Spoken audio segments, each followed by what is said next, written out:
All right, good afternoon, everyone. I suppose I'm live. I believe I'm live.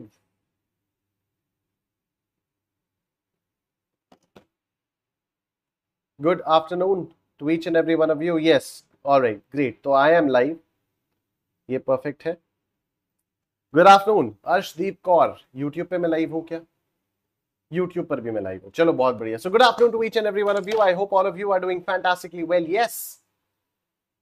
हम अपने AIIMS को revise करेंगे और उस एम के बेसिस पर हम अपना यहाँ पर आज का डिस्कशन स्टार्ट करेंगे. सो हमारा एम है highest marks in taxation and exam oriented self study. That's amazing. Good afternoon Akash, good afternoon Pawan, good afternoon Ritika, good afternoon Karishma. Very nice. चलो बहुत बढ़िया. तो let's get started without wasting any time. Good afternoon Ansh Babbar. Quiz के लिए सब लोग तैयार? और क्विज का जो पहला क्वेश्चन है वो ये रहा आपके सामने. Under GST how are amounts forfeited on cancellation of services assessed? अगर आपने सर्विस को कैंसिल कर दिया और उस पर अमाउंट फोरफिट किया गया तो ये कैसे होगा? Good afternoon Muskan, good afternoon Aditya. Absolutely correct. All of you are absolutely right. Option B is the correct answer. At the same rate as applicable to the service contract. Very nice. Next. अब ये देखो. RWA of Green Acres supplies gym equipments to its members at a subsidized rate. How is this transaction treated under GST as per Section 71AA? Not a supply because it is subsidized as a supply of goods, not taxable under GST. Not a supply as it is within the members, as a supply treated as between two separate persons. बताएं क्या होगा इसका answer? Very good Nikita. D the correct answer would be D. ये supply माना जाएगा क्योंकि अगर कोई अनइनकॉर्पोरेटेड एसोसिएशन ऑफ पर्संस अपने मेंबर्स को कोई भी चीज सप्लाई करता है, गुड्स या सर्विसेज या वाइस वर्सा होता है, तो उसको सप्लाई मान लिया जाता है और उस पर जीएसटी लग जाता है. Next. A company agrees to pay liquidated damages to its contractor for delayed project completion. Project देर से कंप्लीट हुआ और उसके चक्कर में liquidated damages देने पड़े. How are these damages treated under GST? As a taxable supply because it's a payment, not taxable as a not for tolerating a breach, taxable as service of tolerating an act, या exempt under special considerations. Come on. सभी लोगों का एकदम correct जवाब. Muskan Kazi, Nikita Enling, Aditya Kumar, Karishma Verma, Ritika Kesarwani, Raunak Yadav, Dipinki Kumari. Absolutely correct. Option B is the correct answer. Liquidated damages जो होते हैं वो टॉलरेट ना करने के लिए आप डैमेजेस लेते हो. तो टॉलरेट ना करने के लिए अगर आप लेते हो तो वो पैरा 5E के अंदर नहीं आएगा, तो इसलिए ये टैक्सेबल नहीं होगा. Next question.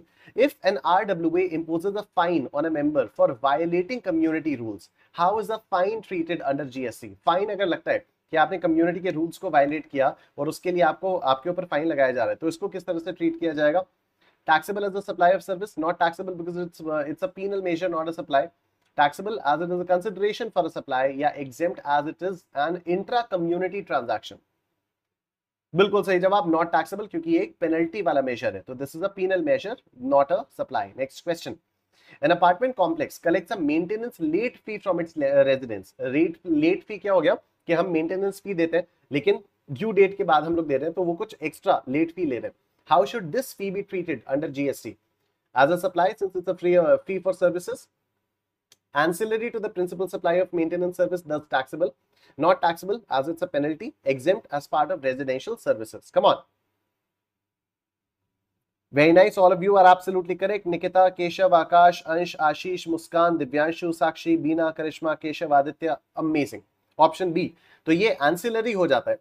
ठीक है, ये ancillary to the principal supply हो जाता है कि जो मेंटेनेंस फी आप कलेक्ट करते हो तो वो वाली तो सर्विस है, सप्लाई ऑफ सर्विस हो गई, और उसी के साथ साथ जो लेट फी आप उसके लिए कलेक्ट कर रहे हो तो वो भी ancillary to the principal supply हो जाता है, तो hence taxable हो जाता है. A hotel charges a no-show fee for a guest who doesn't arrive. How is a fee treated under GST? No-show fees जो लगती है, जो hotels no-show fees charge करते हैं, उसका treatment GST में कैसे होगा? As a taxable supply since it's a part of service agreement. Not taxable as the service was not rendered. Taxable only if above a certain amount. Yeah, exempt as a hospitality industry practice. बताइए बताइए बताइए बताइए फटाफट. Come on everyone.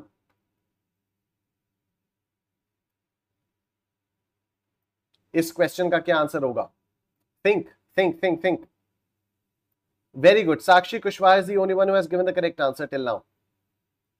This will be a taxable supply, क्योंकि ये service agreement का part होता है। कल हम लोगों ने इसको डिस्कस किया था ना कि अगर आप वहां पर नहीं जाते हो तो ये हम मान सकते हैं कि ये उन लोगों ने आपको ये सर्विसेज प्रोवाइड की, तो ये उसकी कॉस्ट ये लोग रिकवर कर रहे हैं। तो उसकी अगर कॉस्ट रिकवर कर रहे हैं तो जो सर्विस प्रोवाइड कर रहे हैं उसी सर्विस के रेट पर ये वाली भी चीज टैक्सेबल हो जाएगी। ठीक है, तो ये आपका टैक्सेबल हो जाएगा। Next, an employee breaks an employment bond and pays a penalty. एक एम्प्लॉई ने बॉन्ड तोड़ा और पेनल्टी पे की। How is this penalty treated under GST? As a taxable supply of service, not taxable as it's a penalty for dissuading a breach, taxable as it's a payment to the employer, या exempt as related to employment. Very nice, ये तो सही है। आकाश, मुस्कान, दिव्यांशु, निकिता, अंश, साक्षी, आदित्य, रौनक, Keshav, Akshay, very good, nice. So this is perfect. Not taxable as it is a penalty for dissuading a breach. और इसी के साथ हमारी आज की क्विज यहाँ पर कंप्लीट हो जाती है और अब हम लोग अपना डिस्कशन करेंगे आज नया वाला। ठीक है, मैं एक बार आप लोगों को इस चार्ट के थ्रू बता देता हूं, रिवाइज करवा देता हूं हम लोग सेक्शन 7 में क्या क्या पढ़ चुके हैं। तो सेक्शन 7 के अंदर 4 सबसेक्शंस हैं, 1, 1A, 2 और 3। ठीक है, सेक्शन 1 जो है, सबसेक्शन 1 जो है वो बात करता है कि क्या क्या चीजें सप्लाई है। सबसेक्शन 1A बताता है कि कौन सी चीज सप्लाई ऑफ गुड्स मानी जाएगी, कौन सी चीज सप्लाई ऑफ सर्विसेज मानी जाएगी, और ये दोनों ही सबसेक्शंस हम लोग कंप्लीट कर चुके हैं। सबसेक्शन 2 कहते हैं कि इन एक्टिविटीज को ना तो सप्लाई ऑफ गुड्स मानेंगे ना ही सप्लाई ऑफ सर्विसेज मानेंगे। और सबसेक्शन 3 कहता है कि सरकार के पास पावर है, जब वो चाहेगी तो बता देगी कि कौन सी सप्लाई को सप्लाई ऑफ गुड्स मानना है instead of supply of services, और कौन सी सप्लाई को सप्लाई ऑफ सर्विसेज मानना है instead of supply of goods. ठीक है, अब सबसेक्शन 1 जो कहता है सप्लाई इंक्लूड्स, उसके अंदर हमारे पास 4 क्लॉजेस है, ए, बी और सी। ए कहता है all forms of supply of goods और सर्विसेज और both such as sale, transfer, barter, exchange, licence, rental, lease, disposal, made और agree to be made by a person for a consideration in the course of furtherance of business. 7(1)AA कहता है कि अगर कोई unincorporated association of persons अपने members को goods या services supply कर रहे हैं तो उसको भी जीएसटी के स्कोप में डाला जाएगा। सेक्शन 7(1)B कहता है कि अगर आप सर्विसेज को इंपोर्ट करते हो, कंसिडरेशन देते हो, चाहे वो बिजनेस पर्पस हो चाहे ना हो, उस पर जीएसटी लगेगा। और सबसेक्शन सी कहता है, सॉरी क्लॉज सी कहता है कि अगर शेड्यूल 1 वाली जो एक्टिविटीज है वो विदाउट कंसिडरेशन भी हो जाती हैं तब भी उस पर जीएसटी लग जाएगा, उसको सप्लाई माना जाएगा। अब इसके अंदर 4 पैराज आते हैं। सबसे पहला पैरा 1 बात करता है परमानेंट ट्रांसफर या डिस्पोजल ऑफ बिजनेस एसेट्स जिन पर आप आईटीसी ले चुके हो। पैरा 2 बात करता है ट्रांजैक्शंस बिटवीन रिलेटेड पर्संस या डिस्टिंक्ट पर्संस। पैरा 3 बात करता है प्रिंसिपल एजेंट के बारे में, लेकिन इनवॉइस एजेंट अपने नाम पर ही इशू करेगा। और पैरा 4 फिर से इंपोर्ट ऑफ सर्विसेज के बारे में बात करता है, लेकिन यहाँ पर बात हो रही है विदाउट कंसिडरेशन की। तो यहाँ पर अगर आप सर्विसेज इंपोर्ट करते हो या तो रिलेटेड पर्सन से या तो अपनी ही एस्टैब्लिशमेंट की डिस्टिंक्ट एंटिटी से, और आप बिजनेस पर्पस के लिए सर्विसेज को इंपोर्ट कर रहे हो तो आपको जीएसटी देना होगा, तो इसको सप्लाई माना जाएगा, अदरवाइज इसको सप्लाई नहीं माना जाएगा। उसके बाद हम लोग सबसेक्शन 1A पर आ गए थे, जहां पर हम लोगों ने ये देखा था कि किस चीज को सप्लाई ऑफ सर्विसेज मानना है, किस चीज को सप्लाई ऑफ गुड्स मानना है। तो इसमें भी बहुत सारी चीजें थी, अब इसको करने जाएंगे तो फिर बेकार में टाइम लग जाएगा। हम लोग अब शुरू करते हैं अपना ये वाला डिस्कशन, सबसेक्शन 2 का डिस्कशन। सबसेक्शन 2 बताता है कि इन चीजों का ना तो सप्लाई ऑफ गुड्स मानना है ना ही सप्लाई ऑफ सर्विसेज मानना है। Activities neither treated as supply of goods nor treated as supply of services. और इसके अंदर हमारे पास दो क्लॉजेस हैं, दो क्लॉजेस हैं, सेक्शन 7(2)A और सेक्शन 7(2)B। सेक्शन 7(2)A कहता है कि शेड्यूल 3 के अंदर जो जो एक्टिविटीज मेंशन्ड है, ठीक है, सेक्शन 7(2)A कहता है कि शेड्यूल 3 के अंदर जो जो एक्टिविटीज मेंशन है वो सारी एक्टिविटीज उनको ना तो सप्लाई ऑफ गुड्स माना जाएगा ना ही उनको सप्लाई ऑफ सर्विसेज माना जाएगा। ठीक है, ना उनको सप्लाई ऑफ गुड्स माना जाएगा ना उनको सप्लाई ऑफ सर्विसेज माना जाएगा। और सब सेक्शन ये सेक्शन 7(2)B क्या कहता है इसके बारे में भी हम लोग बाद में बात करेंगे, राइट। तो देखो ये शेड्यूल नंबर्स याद करना बड़ा आसान हो गया, क्योंकि जो सबसे पहले सेक्शन 7(1) में था वो शेड्यूल 1 था, उसके बाद सेक्शन 7(1)A आया, उसमें शेड्यूल 2 आया, और अब ये सेक्शन 7(2) आ गया, इसके अंदर शेड्यूल 3 आ गया। ठीक है, अब एक एक करके हम यहाँ की सर्विसेज को देखेंगे कि कौन कौन सी चीजें ऐसी हैं जिनको ना तो सप्लाई ऑफ गुड्स माना जाएगा और ना ही सप्लाई ऑफ सर्विसेज माना जाएगा, कौन कौन सी चीजें शेड्यूल 3 में मेंशन्ड है। ओके, देखो, certain activities which are mentioned in schedule 3 are neither treated as supply of goods nor supply of services। आओ शेड्यूल 3 में देखते हैं। तो सबसे पहले we have service by an employee to the employer in the course of और in relation to employment. तो अगर कोई, इसके बारे में हम लोगों ने पहले भी बात की थी कि अगर मैं किसी भी कंपनी में जाकर नौकरी करता हूं तो मैं भले ही कंपनी को सर्विसेज दे रहा हूं, लेकिन क्या इस पर जीएसटी चार्ज करूंगा कंपनी से? नहीं। क्यों? क्योंकि लॉजिकली आप सोचो, देश की ज्यादातर जनता तो नौकरी कर रही है, तो अगर सब लोगों को ये नौकरी वाली सर्विसेज पर भी ये लोग जीएसटी लगा देते तो everybody who would ever seek a job would have to apply for GST registration, and ये अननेसेसरीली एम्प्लॉइज के ऊपर एक कंप्लायंस इशू आ जाता। ठीक है, तो ये अगर कोई एम्प्लॉई अपनी ऑर्गेनाइजेशन को सर्विसेज दे रहा है और उससे वो सैलरी मिल रही है तो इस पर जीएसटी नहीं लगता है। ठीक, अभी इसके बारे में और डिटेल में बात करेंगे। Next, services by any court और tribunal establish under any law for the time being in force. अगर कोई भी कोर्ट, ट्रिब्यूनल वगैरह आपको कोई भी सर्विसेज दे रही है तो उस पर जीएसटी नहीं लगेगा। इसके बारे में भी हम लोग बाद में बात करेंगे, इसके अंदर इसके बारे में बाद में बात करेंगे। एक्चुअली अभी मैं आपको सिर्फ एक ओवरव्यू दे रहा हूं, अभी एक एक करके एक एक पैरा का एनालिसिस करेंगे जैसे शेड्यूल 1 और शेड्यूल 2 में किया था। फिर इसका पैरा 3 देखो, तो ये बड़ा सिंपल सा है। कोई भी members of parliament, member of state legislature, member of panchayat, member of municipalities, member of local authorities, इस टाइप के जो भी लोग होते हैं, सरकारी लोग जो आपको सर्विसेज देते हैं, उसको ना तो सप्लाई ऑफ गुड्स मानेंगे ना ही सप्लाई ऑफ सर्विसेज मानेंगे। ठीक, services of funeral, burial, crematorium या mortuary including transportation of deceased, तो ये मौत से रिलेटेड जितनी भी सर्विसेज हैं उसको ना तो सप्लाई ऑफ गुड्स माना जाएगा ना ही सप्लाई ऑफ सर्विसेज माना जाएगा। Sale of land and subject to para 5B of schedule 2 sale of building, तो इसके बारे में भी हम लोगों ने पहले कई बार बात की हुई है कि अगर आप जमीन को बेचोगे तो उसको भी सप्लाई नहीं माना जाएगा, और अगर आप बिल्डिंग को बेचोगे तो उसको भी सप्लाई नहीं माना जाएगा। अब यहां पर ये जो लिखा है subject to paragraph 5B of schedule 2, तो मैं याद दिला देता हूं, शेड्यूल 2 का जो पैरा 5B है वो कंस्ट्रक्शन सर्विसेज के बारे में बात करता है। तो बोलेंगे कंस्ट्रक्शन सर्विसेज इज फाइन, उसको सप्लाई ऑफ सर्विसेज माना जाएगा, लेकिन कंस्ट्रक्शन सर्विसेज के अलावा अगर आप बिल्डिंग बेच रहे हो तो फिर उसको वो नहीं माना जाएगा, उसको कोई भी सप्लाई नहीं माना जाएगा, ना ही सप्लाई ऑफ गुड्स ना ही supply of services. And I hope this is absolutely clear to you, क्योंकि हम लोगों ने पहली क्लास में बात की थी कि GST is levied on the supply of goods और सर्विसेज और बोथ। तो अगर किसी चीज को, किसी ट्रांजैक्शन को, किसी एक्टिविटी को ना तो सप्लाई ऑफ गुड्स मानेंगे और ना ही सप्लाई ऑफ सर्विसेज मानेंगे तो क्या उस पर जीएसटी लग सकता है? नहीं। मैं अगर आपको अभी ऐसे 500 रुपए दे देता हूं तो यहां पर अब ये जो ट्रांजैक्शन हुआ कि मैंने आपको 500 रुपए दे दिए, इस पर कोई जीएसटी लगेगा ही नहीं, क्योंकि ये ना तो सप्लाई ऑफ गुड्स है और ना ही सप्लाई ऑफ सर्विसेज है। ठीक है, इसके बारे में हम लोग डिटेल में और आगे बात करेंगे। देखो, नेक्स्ट है आपका एक्शनेबल क्लेम्स। अब actionable claims other than specified actionable claims. ठीक है, एक सिंपल सा एग्जांपल देकर अभी समझा देता हूं कि एक्शनेबल क्लेम होता क्या है। बाकी जैसा अभी मैंने थोड़ी देर पहले बताया, इसके भी एक एक पैरा के अंदर जाकर हम लोग एनालिसिस करेंगे। देख रहे हो आप लोग, analysis of para 1 of schedule 3, उसी तरह से पैरा 2, पैरा 3, पैरा 4, ये सारी चीजें आएंगी। सबसे पहली चीज यहां पर हम लोग बात करते हैं एक्शनेबल क्लेम होता क्या है। सिंपल भाषा में, मतलब मैं लॉ की भाषा नहीं बता रहा हूं आपको, जो आप लोगों ने बचपन में पढ़ी होंगी, मतलब लॉ सीए फाउंडेशन लेवल पर पढ़ी होंगी, वो सारी डेफिनेशंस नहीं बता रहा हूं मैं, सिंपल लॉजिकल मतलब बता रहा हूं एक्शनेबल क्लेम का। एक्शनेबल क्लेम का मतलब एक ऐसा क्लेम जिस पर आप लीगल एक्शन ले सकते हो। ठीक है, फॉर एग्जाम्पल अड्डा 24/7 से अड्डा 24/7 को आपने फीस दी और अड्डा 24/7 ने अब आपसे प्रॉमिस किया कि आपका ये वाला सिलेबस यहां तक कंप्लीट हो जाएगा।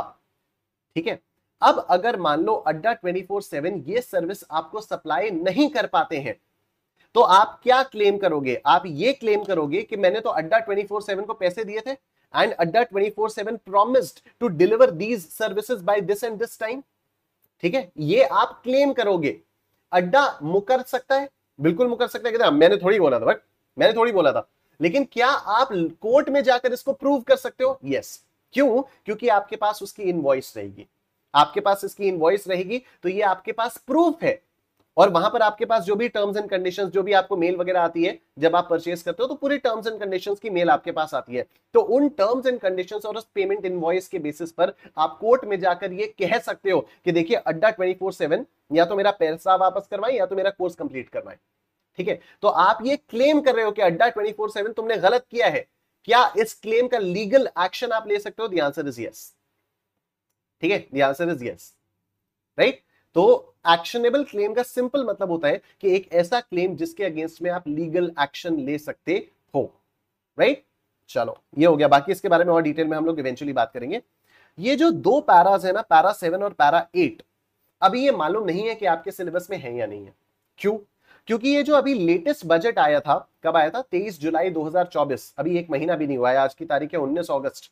ठीक है, तो ये जो 23 जुलाई 2024 को बजट आया था, ये उस बजट में ये दो क्लॉजेस को ऐड करवाया गया है, राइट? तो अब ये दोनों क्लॉजेस आज से पहले कभी लॉ में थे ही नहीं, तो जाहिर सी बात है आईसीएआई के स्टडी मटेरियल में कभी नहीं थे। लेकिन as of today when I am recording this lecture, as of today when I am taking this class, मतलब ये ऑब्वियसली लाइव क्लास, तो एज ऑफ टुडे यानी 19 अगस्त 2024 दोपहर को 2:46 पे इंडियन स्टैंडर्ड टाइम के हिसाब से अभी तक आईसीएआई का लेटेस्ट स्टडी मटेरियल नहीं आया है। ठीक है, मैं ये यहां बार बार क्यों कह रहा हूं? मैं ये इसलिए कह रहा हूं क्योंकि हो सकता है आप में से कई सारे लोग इस वाले सेशन को देख रहे हो, let's say for I don't know September 24, sorry September 25।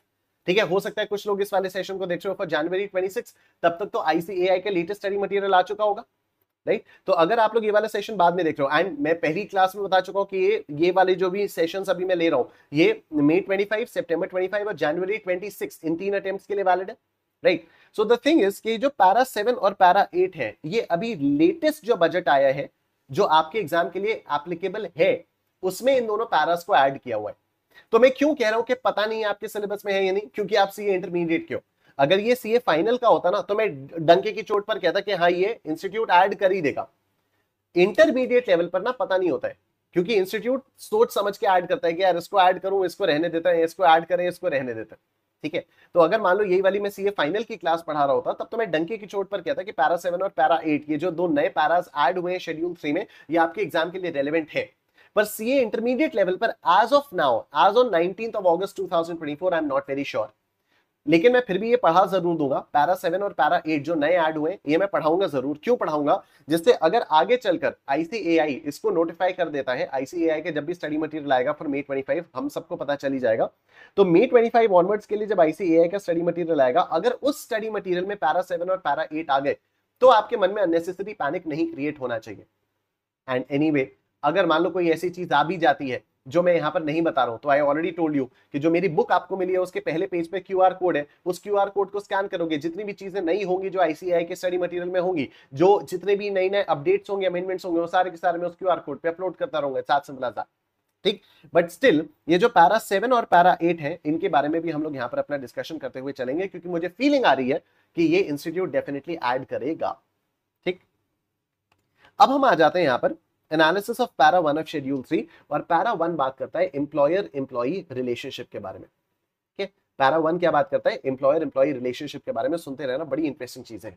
देखो, para 1 of schedule 3 specifies that services by an employee to the employer in the course of or in relation to his employment is neither supply of goods nor supply of services। ठीक है, अब देखो, अब यहां पर क्या बात होगी, मैं आपको एक सिंपल सा एग्जांपल दे रहा हूं। ठीक, एग्जाम्पल ये है कि सपोज मैं जेपी वसंत कॉन्टिनेंटल होटल में जॉब कर रहा हूं। ठीक है, I am working in JP Vasant continental. यहां पर मेरी सैलरी है let's say 30,000 rupees per month, and मेरा जो डेजिग्नेशन है ये है फाइनेंस सुपरवाइजर का। ठीक है, मेरा जो डेजिग्नेशन है वो है finance supervisor. I am acting as a finance supervisor in JP Vasant Continental Hotel. I am getting 30,000 rupees monthly salary. क्या इस सैलरी के ऊपर जीएसटी लगेगा? फटाफट से बताओ मुझे, क्या इस सैलरी के ऊपर जीएसटी लगेगा? Absolutely not, because this 30,000 rupees I am getting in the course of or in relation to my employment. JP Vasant continental के साथ मेरा एम्प्लॉयर एम्प्लॉई का कॉन्ट्रैक्ट है, और इस चक्कर में वो मुझे 30,000 रुपए महीना दे रहा है, और इस पर कोई भी जीएसटी नहीं लगेगा, इस पर कोई जीएसटी नहीं लगेगा। लेकिन अब सुनना आगे, यहां जो मेरे बॉस हैं, इन बॉस का नाम है let's say Suresh. In boss का नाम है सुरेश। इनका बेटा क्लास 11th में पढ़ता है। इनका बेटा क्लास 11th में पढ़ता है। ये जेपी वसंत कॉन्टिनेंटल में मेरे बॉस हैं, और इनका बेटा 11th क्लास में पढ़ता है। इन्होंने मुझसे कहा कि निशांत तू एक काम करेगा, तू मैथ्स वैथ्स पढ़ाता है, मैंने सुना सीए फाउंडेशन के स्टूडेंट्स को। मैंने कहा यस सर पढ़ाता हूं। तो उन्होंने कहा तू एक काम करेगा, मेरा बेटा 11th में, उसको मैथ्स में बहुत दिक्कत आ रही है, ऑफिस के बाद रोज 1 घंटा मेरे घर चल के मेरे बेटे को ट्यूशन दे सकता है? मैंने कहा डन, नो इश्यूज। ठीक है, उसके लिए सुरेश सर ने मुझे suppose let's say 10,000 rupees per month और देना शुरू कर दिया। उसके लिए सुरेश सर ने मुझे 10,000 रुपीज पर मंथ और देना शुरू कर दिया। अब सुरेश सर मुझे टोटल 40,000 रुपीज दे रहे हैं। सुरेश सर मुझे टोटल 40,000 रुपीज दे रहे हैं। 30,000 रुपीज तो मेरे फाइनेंस सुपरवाइजर के रोल के लिए दे रहे हैं और 10,000 रुपीज मुझे अपने बेटे को ट्यूशन पढ़ाने के लिए दे रहे हैं। मुझे एक बात बताओ, क्या इस 30,000 रुपए पर जीएसटी लगेगा? एस्टैब्लिश्ड है, नहीं लगेगा। इस 10,000 रुपए पर जीएसटी लगेगा? इस 10,000 रुपए पर जीएसटी लगेगा? फटाफट से बताओ, क्या इस 10,000 रुपए पर जीएसटी लगेगा? क्विकली। अंश कह रहा है यस। क्या इस 10,000 रुपए पर जीएसटी लगेगा? Anybody else? Aditya yes, okay. Nikita yes, Muskan yes, okay, perfect. और आप सब लोग एकदम सही कह रहे हो, क्योंकि ये जो 10,000 है, this is I am not getting this in the course of और in relation to my employment. जैसे हम लोग बार बार सप्लाई के लिए वो फ्रेज यूज करते हैं ना, इन द कोर्स और फर्दरेंस ऑफ बिजनेस, ठीक है, उसी तरह से यहां पर हम ये वाला फ्रेज यूज कर रहे हैं, इन द कोर्स ऑफ और इन रिलेशन टू एम्प्लॉयमेंट। ये जो 10,000 रुपए है, ये मुझे इन द कोर्स ऑफ और in relation to my employment नहीं मिल रहा है। ये 10,000 रुपए मुझे मिल रहा है अदर देन दैट। तो ये मुझे क्यों मिल रहा है? क्योंकि मैं सुरेश सर के बेटे को ट्यूशन की सर्विसेज दे रहा हूं, एजुकेशनल सर्विसेज में प्रोवाइड कर रहा हूं, और इन एजुकेशनल सर्विसेज की वजह से ये मुझे 10,000 रुपए दे रहे हैं। क्या इस पर जीएसटी लगेगा? द आंसर इज यस, ठीक है। लेकिन क्या इस 30,000 रुपए महीने पर जीएसटी लगेगा? The answer is no. Therefore, any service provided by an employee to the employer in the course of or in relation to his employment is outside the ambit of GST. ठीक? Please note that only services that are provided by the employee to the employer in the course of employment are outside the realm of supply. However, services provided outside the ambit of employment for a consideration would qualify as a supply. ठीक है, तो जो मैंने अभी आपको example दिया कि मैं ट्यूशन पढ़ा रहा हूं, तो वो outside the ambit of employment है, and this is for a consideration, क्योंकि मुझे इसके लिए 10,000 रुपए मिल रहे हैं, तो इसको सप्लाई बिल्कुल माना जाएगा। Amounts received by an employee from employer on premature termination of contract of employment are treatable as amounts paid in relation to the services provided by the employee to the employer in the course of employment. Hence, this amount is not treated as a supply. अब इसका मतलब क्या हुआ? इसका मतलब यह हुआ, मैं जेपी वसंत कॉन्टिनेंटल में काम कर रहा हूं, मेरा 1 साल का कॉन्ट्रैक्ट, मेरा 1 साल का कॉन्ट्रैक्ट है। इन्होंने मुझसे कहा कि निशांत, इन्होंने मुझसे 8 महीने बाद बोला कि तुम निकल लो यहां से। आफ्टर 8 months दे सेड तुम निकल लो यहां से। मैंने कहा सर अभी तो मेरा 4 महीने का और कॉन्ट्रैक्ट बाकी है। इन्होंने कहा हम तुमको 50,000 रुपए दे रहे हैं, निकलो यहां से। मैंने कहा ओके, मैं 50,000 रुपीज लेकर निकल गया, ठीक है। अब ये जो 50,000 रुपीज मुझे दिए, क्यों दिए गए? क्योंकि इन लोगों ने मुझे अर्ली टर्मिनेट किया, इन लोगों ने मुझे जल्दी टर्मिनेट कर दिया, तो इस वजह से इन लोगों ने ये 50,000 रुपीज मुझे दिए। अब क्या इस 50,000 रुपीज पे जीएसटी लगेगा? The answer is no. क्यों? क्योंकि माना जाएगा कि ये 50,000 रुपए भी मुझे मेरी एम्प्लॉयमेंट की वजह से मिला है, ठीक है। माना जाएगा कि ये 50,000 रुपए भी मुझे मेरे एम्प्लॉयमेंट की वजह से मिला है। ओके, तो ये हो गया। Any amount paid by employer to the employee for not joining a competing business is paid for providing the service of forbearance to act and cannot be considered for providing services in the course of employment. Hence, this amount is leviable to GST. अब सुनो मजेदार बात। अभी क्या हुआ कि जो भी मेरा एम्प्लॉयर है, जो मेरे एम्प्लॉयर है, उन्होंने मुझसे बोला, जो मेरे एम्प्लॉयर है उन्होंने मुझसे बोला कि निशान देखो तुम तो छोड़ के जा रहे हो, ठीक है, लेकिन तुम कहीं और जॉब नहीं करोगे, सेम बिजनेस में तुम कहीं और जॉब नहीं करोगे, ठीक है। जो मेरे एम्प्लॉयर है उन्होंने मुझसे कहा कि देखो तुम तो छोड़ के जा रहे हो, लेकिन तुम सेम बिजनेस में, सपोज मैंने जेपी वसंत कॉन्टिनेंटल होटल छोड़ के गया और वहां पर मेरे एम्प्लॉयर ने मुझसे कहा कि तुम कोई दूसरा कंपैरेटिव होटल ज्वाइन नहीं करोगे। मैंने कहा अरे ऐसे थोड़ी होता है सर, मैं तो करूंगा। तो उन्होंने कहा लो 50,000 रुपए, मत ज्वाइन करना। मैंने कहा ओके। अब ये जो 50,000 रुपए मैंने लिए हैं, this is agreeing to the obligation to refrain from an act. This is agreeing to the obligation to refrain from an act. मतलब अब मैं कह रहा हूं कि हाँ ठीक है, आप मुझे 50,000 रुपए दीजिए और मैं ये काम नहीं करूंगा, तो इसको सप्लाई मान लिया जाएगा। इसको हम नहीं बोलेंगे कि ये एम्प्लॉयर एम्प्लॉय रिलेशनशिप की वजह से हो रहा है। This has got nothing to do with employer-employee relationship. ठीक है, तो ये जो नॉन कंपीट अग्रीमेंट में ये मेरे साथ एंटर हुए हैं जिसकी वजह से मुझे पैसा दे रहे हैं, इस पर जीएसटी लगेगा, क्योंकि now I am agreeing to the obligation to refrain from an act. ठीक है, अब देखो, services provided by casual worker to employer who gives wages on daily wages to the worker are services provided by the worker in the course of employment, hence this is not treated as a supply। तो क्या होता है, casual workers होते हैं वो दिहाड़ी मजदूर। ठीक है, कैजुअल वर्कर्स कौन होते हैं, कैजुअल वर्कर्स होते हैं दिहाड़ी मजदूर।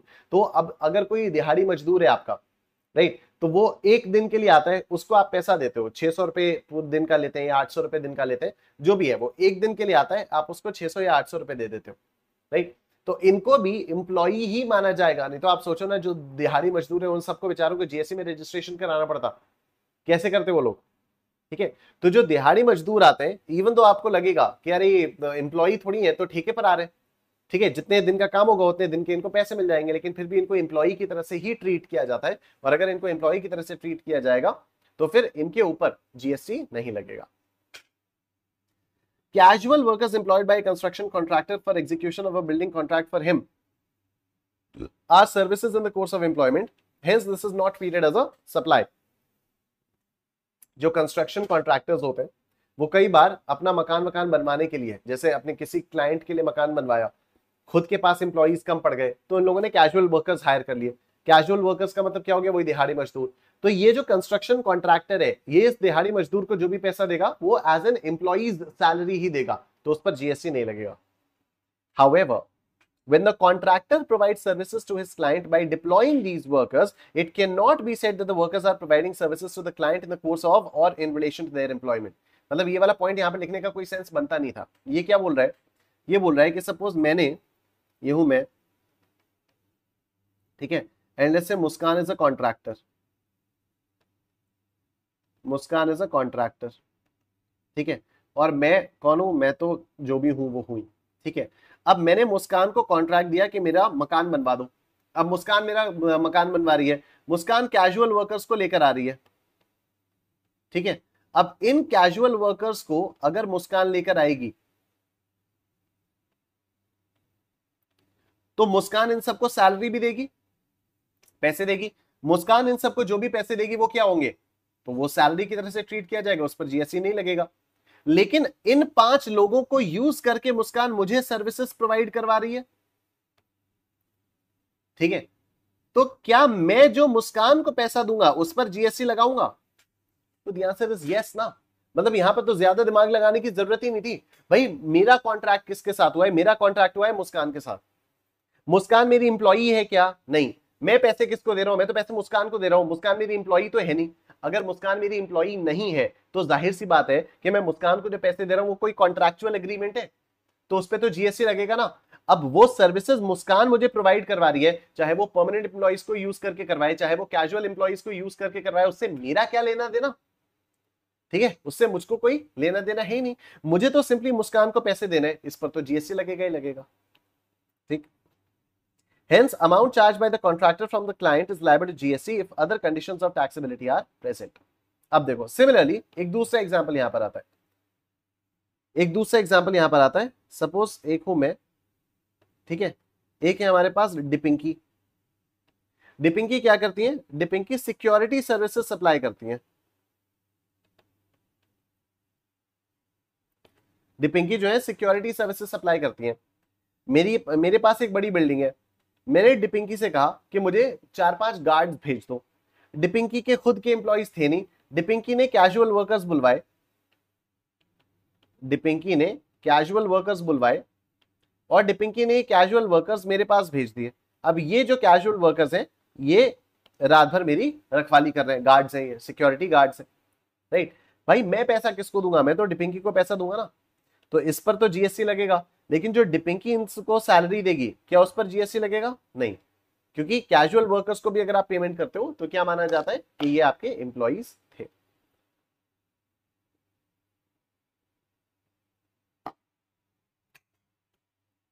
Done, next. Casual workers employed by a security services agency for provision of security services to a client are also services in the course of employment, hence this is not treated as a supply। अब ये देखो, Services provided on contract basis by a person to another, that is principal to principal basis, are not services provided in the course of employment. मतलब इन पर GST लगेगा principal to principal basis पे। मैंने तुमसे कह दिया यार प्लीज ये काम करवा देना, तुमने कहा मैं पैसे लूंगा, तो उसके लिए ये प्रिंसिपल टू प्रिंसिपल बेसिस पर सर्विसेज हो रही हैं और इस पर जीएसटी बिंदास लगेगा। ठीक है, इस पर बिंदास जीएसटी लग जाएगा। अब देखो बात करते हैं होल टाइम डायरेक्टर्स या एग्जीक्यूटिव डायरेक्टर्स के बारे में, और उसके बाद इंडिपेंडेंट डायरेक्टर्स, नॉमिनी डायरेक्टर्स या नॉन एग्जीक्यूटिव डायरेक्टर्स के बारे में। ठीक है, जो होल टाइम डायरेक्टर्स होते हैं मतलब वो मेजरली कंपनी के ही डायरेक्टर्स होते हैं और वो किसी और कंपनी के डायरेक्टर नहीं बन सकते, इनको एग्जीक्यूटिव डायरेक्टर्स भी कहा जाता है। तो इनको कंपनी के एम्प्लॉय की तरह से ट्रीट किया जाता है। ठीक है, जो होल टाइम डायरेक्टर्स होते हैं इनको कंपनी के एम्प्लॉय की तरह से ट्रीट किया जाता है और इनको जो भी पैसा दिया जाता है वो सैलरी के तौर पर दिया जाता है। तो अगर इनको सैलरी के तौर पर दिया जाएगा तो क्या इस पर जीएसटी लगेगा? तो आंसर इज नो। लेकिन कई बार ऐसा भी होता है कि जो होल टाइम डायरेक्टर्स होते हैं उनको अलग से सिटिंग फीस दी जाती है क्योंकि वो बोर्ड मीटिंग्स में बैठते हैं। ठीक है, इनको अलग से सिटिंग फीस दी जाती है क्योंकि ये बोर्ड मीटिंग्स में बैठे। तो होल टाइम डायरेक्टर्स को कई बार अलग से सिटिंग फीस दी जाती है, जो इनकी सैलरी है वो तो अलग ही, लेकिन इनको अलग से सिटिंग फीस भी दी जाती है। तो जो सिटिंग फीस दी जाती है उस पर जीएसटी लगता है, लेकिन जो इनको मंथली सैलरी मिल रही है उस पर जीएसटी नहीं लगेगा। ठीक है, एक और मजे की बात यहां पर मैं आपको बताता हूं। सपोज मुस्कान मुझे कंस्ट्रक्शन की सर्विसेज दे रही है, तो मुस्कान हो गई सप्लायर ऑफ सर्विसेज और मैं हो गया रेसिपिएंट। मुस्कान हो गई सप्लायर, मैं हो गया रेसिपिएंट। अब मैं जब मुस्कान को पैसा दूंगा, तो 100 रुपए तो सर्विस के चार्ज दूंगा, 18 रुपए में जीएसटी दूंगा, तो ये आ जाएगा 118। मुस्कान ये 18 रुपए ले जाकर सरकार को जमा करवा देगी। ठीक है, मुस्कान ये 18 रुपए ले जाकर सरकार के पास जमा करवा देगी। सिंपल बात होगी, यही हम लोग पढ़ रहे हैं पहले दिन से। इस प्रोसेस को बोलते हैं फॉरवर्ड चार्ज मैकेनिज्म। ठीक है, इस प्रोसेस को बोलते हैं फॉरवर्ड चार्ज मैकेनिज्म। अब यहां पर एक और चीज मैं बताता हूं। सपोज एक कंपनी है,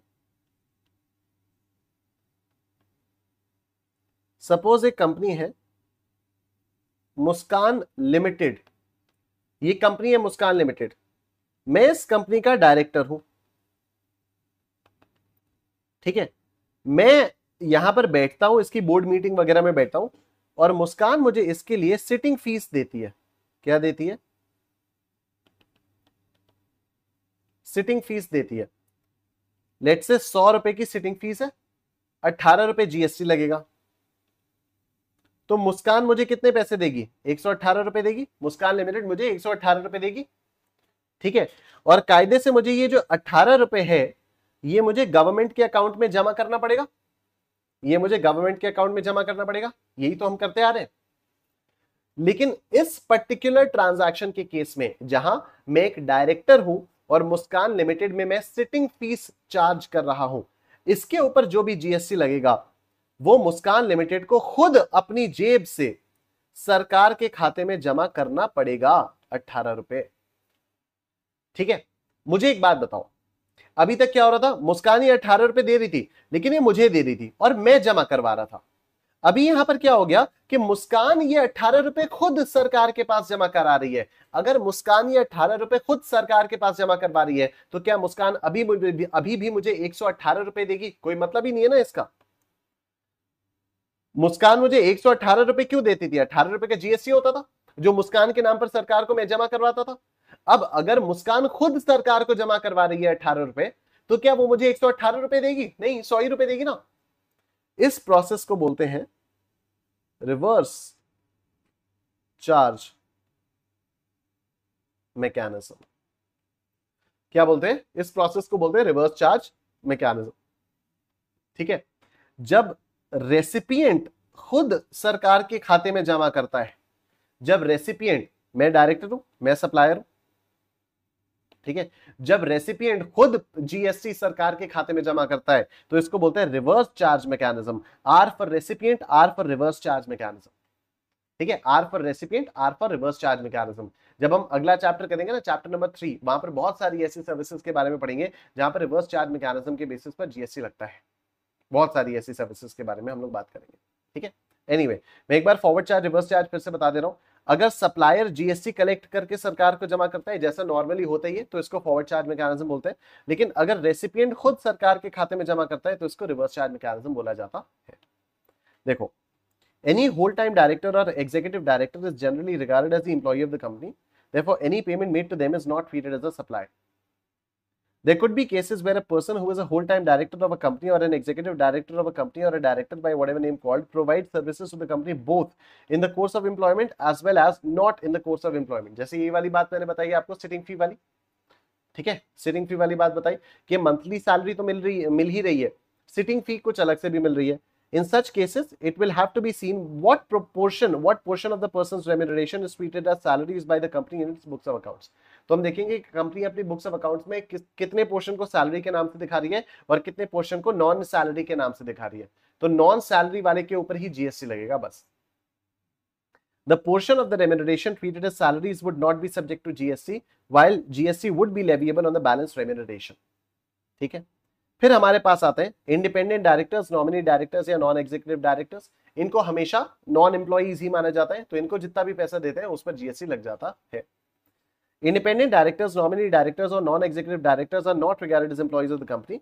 Hence, activities carried by them for consideration are not excluded from scope of supply. Accordingly, remuneration paid to such directors shall be liable for GST. It must be noted that services provided by the directors to its company are chargeable to GST under reverse charge basis. That is, the company receiving the service is liable to pay GST thereon. ठीक है, क्या ये employer employ वाली बात समझ में आ गई? अगर अभी नहीं आई तो ये वाला देखो, यहां समझ में आएगी। Services by an employee to the employer in the course of और इन रिलेशन टू एम्प्लॉयमेंट। देखो, सबसे पहले प्री मेच्योर टर्मिनेशन कॉन्ट्रैक्ट, ये तो नॉट टैक्सेबल होगा, नॉट अ सप्लाई होगा। ठीक है, क्योंकि प्री मेच्योर टर्मिनेशन सप्लाई के सर्विसेज मतलब जो एम्प्लॉयमेंट वाली सर्विसेज होती हैं उसमें मान लिया जाता है। उसके बाद non compete payments, non compete payment supply होगा क्योंकि अब इसका एम्प्लॉयमेंट से कोई कनेक्शन नहीं है। कैजुअल वर्कर्स के बारे में बात करें तो पेमेंट बाय कंस्ट्रक्शन कॉन्ट्रैक्टर्स और security companies to casual workers. जब भी कंस्ट्रक्शन कॉन्ट्रैक्टर्स या सिक्योरिटी कंपनीज अपने कैजुअल वर्कर्स को सैलरी देती हैं तो इसको सप्लाई नहीं माना जाएगा, लेकिन जब हम इन कंस्ट्रक्शन कॉन्ट्रैक्टर्स या सिक्योरिटी सर्विस वाली कंपनीज को पैसा देते हैं तो उसको डेफिनेटली सप्लाई मान लिया जाएगा। ठीक, फिर डायरेक्टर्स में देखो, होल टाइम या एग्जीक्यूटिव डायरेक्टर्स या इंडिपेंडेंट नॉमिनी या non executive directors. Whole time या एग्जीक्यूटिव डायरेक्टर्स को देखो, payments to them are not treated as supply if regarded as employees. ठीक है, इन होल टाइम डायरेक्टर्स को अगर आपने एम्प्लॉई के तौर पर पैसा दिया तो इसको सप्लाई नहीं माना जाएगा। Portions of remuneration treated as salaries are not subject to GST while the balance is leviable to GST. ठीक है, बाकी इंडिपेंडेंट या नॉमिनी नॉन एग्जीक्यूटिव डायरेक्टर्स के लिए not regarded as employees, hence their services for consideration are not excluded from the scope of supply. तो इनको employee नहीं माना जाता, इसलिए जो भी ये सप्लाई करते हैं तो जो भी ये सर्विसेज देते हैं उसको सप्लाई मान लिया जाता है। Remuneration paid is liable for GST and charge under reverse charge basis. Charge under reverse charge basis. आओ देखो, mister Shubh, a director of star company private limited mister Shubh, director of star company private limited provided services to the company for remuneration of 1,25,000 rupees. Briefly answer whether GST is applicable in the below mentioned independent cases. If yes, who is liable to pay GST? Okay. Mr. Shubh is an independent director of Star Company Private Limited and not an employee of the company. अगर ये employee नहीं है तो जो 1,25,000 रुपए मिल रहा है इस पर GST लग जाएगा। ठीक है, अगर ये employee नहीं है तो इसको 1,25,000 रुपए जो भी मिल रहा है इस पर GST लग जाएगा, लेकिन इस पर GST पे कौन करेगा? कंपनी रिवर्स चार्ज में खुद जमा करेगी। देखो, निकलना कंपनी की ही जेब से है, लेकिन ये बात यह है कि शुभ सरकार के खाते में जमा करेगा या कंपनी स्वयं। तो यहां पर कंपनी स्वयं जमा करेगी, मतलब ये रिवर्स चार्ज बेसिस पर टैक्सेबल होगा। Next, mister Shubh is an executive director, that is an employee of star company private limited. Out of the total remuneration amounting to 1,25,000 rupees, 60,000 rupees has been declared as salaries in the books of Star Company Private Limited and subject to TDS under Section 192 of the Income Tax Act 1961. However, 65,000 rupees has been declared separately other than salaries in the Star Company Private Limited's accounts and subjected to TDS under section 194J of the IT Act as professional services. ठीक है, तो यहाँ पर भी वही वाली बात हो जाती है कि 125 में से जो 60,000 है उसको तो सैलरी की तरह से बुक्स ऑफ अकाउंट्स में डेबिट किया हुआ है, लेकिन इसको प्रोफेशनल फीस की तरह से किया हुआ है, तो जितना पोर्शन प्रोफेशनल फीस की तरह से दिखा है इस पर जीएसटी लग जाएगा, और ये जो 60,000 रुपीज है इस पर जीएसटी नहीं लगेगा।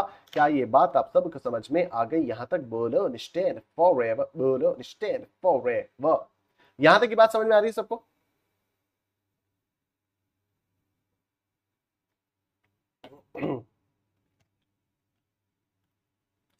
क्या यहां तक की बात समझ में आ रही है सबको? Very nice, perfect perfect. आओ सर आगे चलते हैं। Analysis of para 2 of schedule 3, analysis of para 2 of schedule 3। तो देखो पैरा 2 ऑफ शेड्यूल 3 होना चाहिए, specifies that services by any court और tribunal established by any law for the time in force are neither treated as supply of goods nor supply of services. तो अगर कोई भी court वगैरह आपको supply कर रही है तो इसको ना तो सप्लाई ऑफ गुड्स मानेंगे ना ही सप्लाई ऑफ सर्विसेज मानेंगे। For the purpose of this para, the term court includes district court, high court, and supreme court.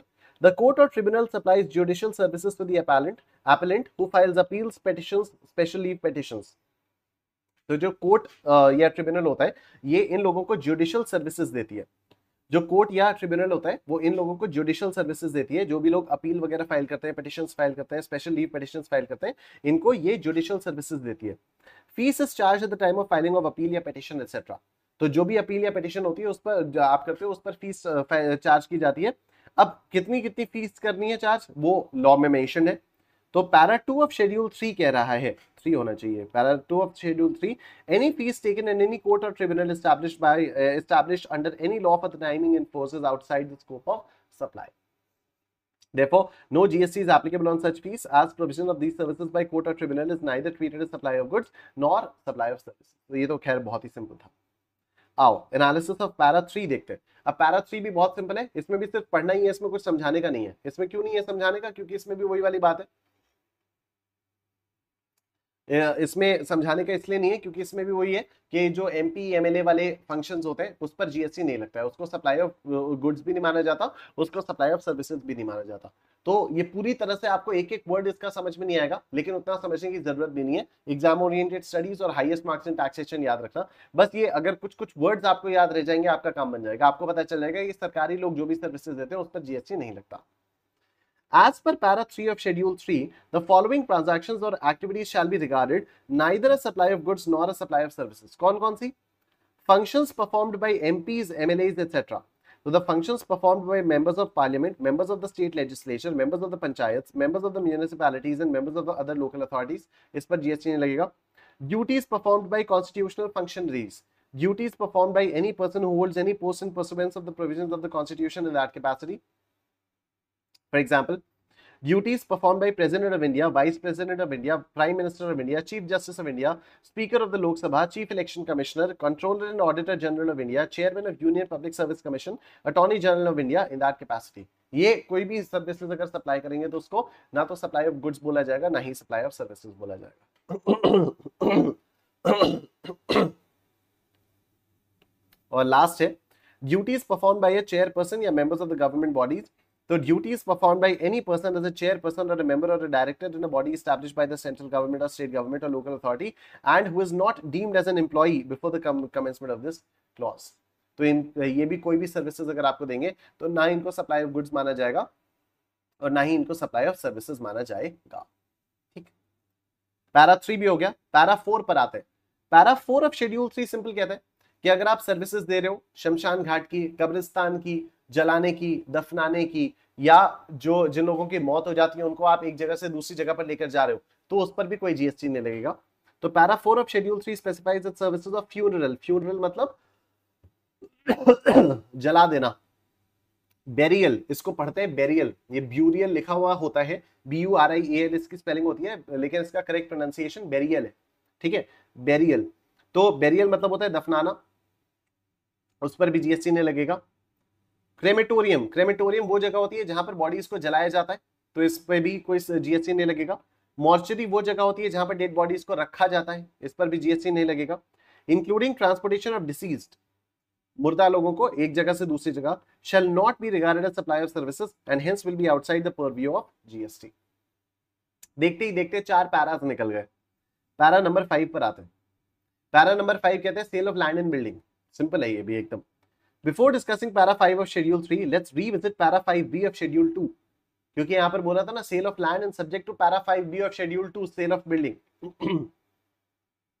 As per para 5B of schedule 2, construction of a complex building, civil structure or a part thereof, including a complex or building intended for sale to a buyer, wholly or partly, except where the entire consideration has been received after the issuance of completion certificate, where required by the competent authority, or after its first occupation, whichever is earlier, is treated as a supply of services।